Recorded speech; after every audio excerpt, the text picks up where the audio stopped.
Assalamualaikum warahmatullahi wabarakatuh. Alhamdulillahirabbil alamin. Wassalatu wassalamu ala asrofil anbiya'i wal mursalin wa ala alihi washabbihi ajmain, amma ba'du. Sebelumnya, marilah kita panjatkan segala puji serta syukur kita kehadirat Allah Subhanahu wa taala yang telah melimpahkan rahmat dan hidayahnya sehingga kita menjadi orang-orang yang bersyukur. Salawat serta salam kita tunjukkan kepada junjungan Nabi Muhammad SAW sebagai pembawa wahyu ilahi agar kita senantiasa berada pada jalan yang benar dan dijauhkan dari api neraka. Amin ya rabbal alamin.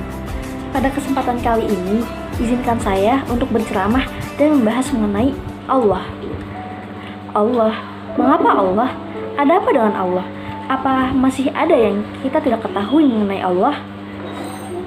Baik teman-teman semua, sebelumnya saya mau bertanya, berapa sih jarak kita dengan Allah? Apakah dalam hitungan meter, kilometer, sejauh benua Eropa? Oh, apakah sejauh bulan dan matahari? Jawabannya enggak. Sebenarnya Allah itu berjarak sangat dekat dengan kita, bahkan dekat sekali dengan nadi kita. Allah itu selalu mendengarkan keluhan kita, mengawasi kita, dan memperhatikan perbuatan kita. Namun, kenapa kita seolah-olah merasa Allah tidak berada dekat dengan kita? Astagfirullahaladzim, begitu hina diri ini Allah, padahal Engkau sangat baik. Kenapa sih di antara kita masih banyak yang menjauh darinya, padahal Ia begitu baik, Ia begitu dekat? Kenapa kita pura-pura cuek, padahal Dia selalu memberikan petunjuk bagi yang dikehendakinya? Sungguh, Dia memberikan petunjuk seolah-olah Dia di hadapan kita, dan bilang, ini tidak baik untukmu. Walaupun di awal kita merasa tidak suka, namun sesungguhnya itu adalah yang baik untuk kita. Terkadang pula, Allah memberikan petunjuk, inilah yang sedang kamu cari, amalkanlah. Masya Allah, indah banget ya, kebaikan Allah adalah sebuah hal yang sangat luar biasa, padahal kita sering melakukan dosa. Allah berfirman kepada orang-orang yang banyak dosa seperti kita, yang pernah berzina, yang pernah minum khamar, yang mungkin pernah membunuh dan pernah makan riba, yang pernah melakukan dosa diam-diam, yang banyak dosa kotor, hina, dinar. Allah bilang, ya ibadi, hambaku. Lembutnya panggilan Allah kepada kita. Allah nggak panggil kita wahai manusia, wahai pendosa, wahai orang-orang yang hina. Enggak. Allah bilang, qul ya ibadiyallazina asrafu ala anfusihim. Bilang kepada hamba-hambaku yang banyak dosa. Namun Allah nggak bilang yang banyak dosa, tetapi yang melampaui batas terhadap dirinya. Lembut sekali panggilannya. Udah banyak dosa, Allah masih bilang kita hamba. Bahkan ketika kita melakukan dosa diam-diam di malam hari, tidak ada yang melihat kecuali Allah dan satu malaikat yang mencatat. Allah berbisik kepada malaikat itu, jangan catat dulu, mungkin dia akan bertaubat, dan jangan kabarkan ini kepada malaikat yang lain. Nah, jika kita buat dosa diam-diam, Allah tutupin aib kita. Tetapi begitu kita bertaubat, Allah langsung mengatakan, wahai para malaikat, lihatlah hambaku itu, dia bertaubat. Giliran beramal soleh, Allah umumkan. Allah kasih kita masalah karena Allah pengen banget ngampunin dosa-dosa kita. Allah kasih kita musibah karena Allah pengen banget melihat kita datang menangis. Lalu Allah akan menyebut kita dengan kasih sayangnya, halumu ilayya ya Rabbi, datang ke sini wahai hambaku. Pada saat kita sakit menjelang kematian kita, dan tiba-tiba kita datang kepada Allah dengan rasa menyesal. Ya Allah, saya banyak dosa, ampunkanlah hamba ya Allah. Tuh kan, hambaku ini bertaubat. Kata Allah, sini-sini hambaku. Langsung diselamatin, seolah-olah dekap, dipeluk oleh Allah.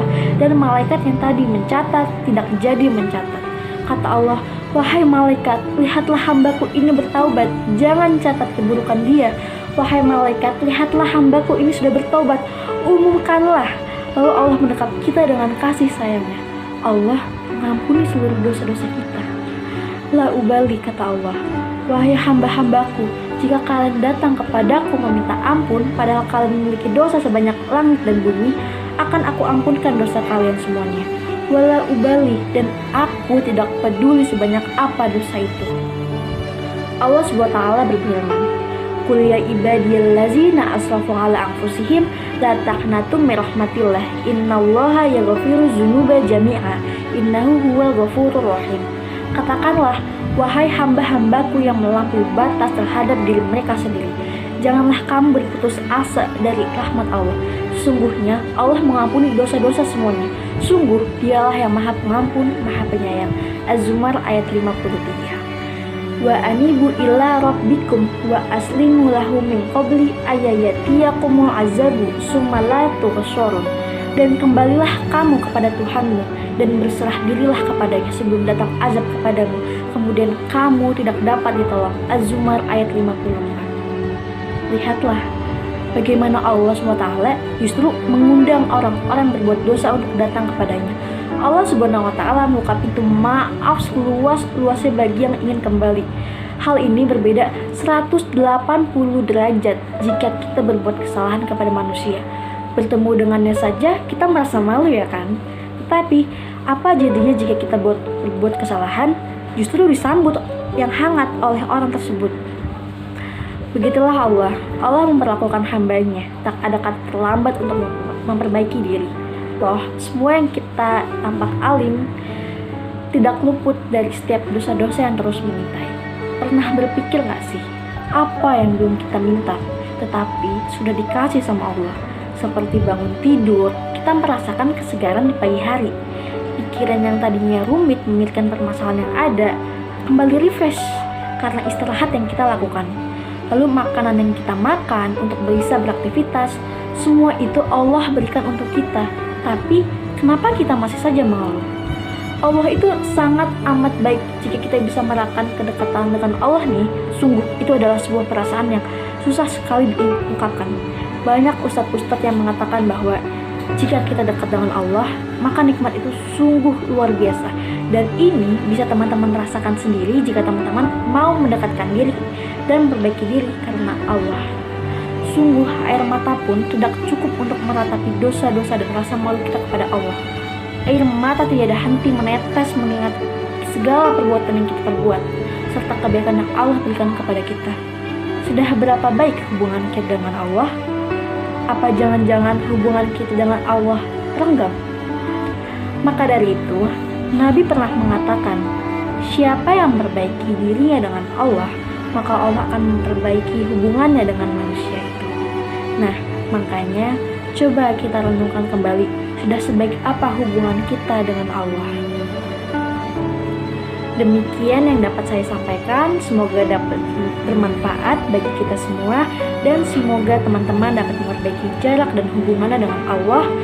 Kurang lebihnya mohon maaf. Akhirul kalam, subhanakallahumma wa bihamdika, asyhadu alla ilaha illa anta, astaghfiruka wa atubu ilaik. Wassalamualaikum warahmatullahi wabarakatuh.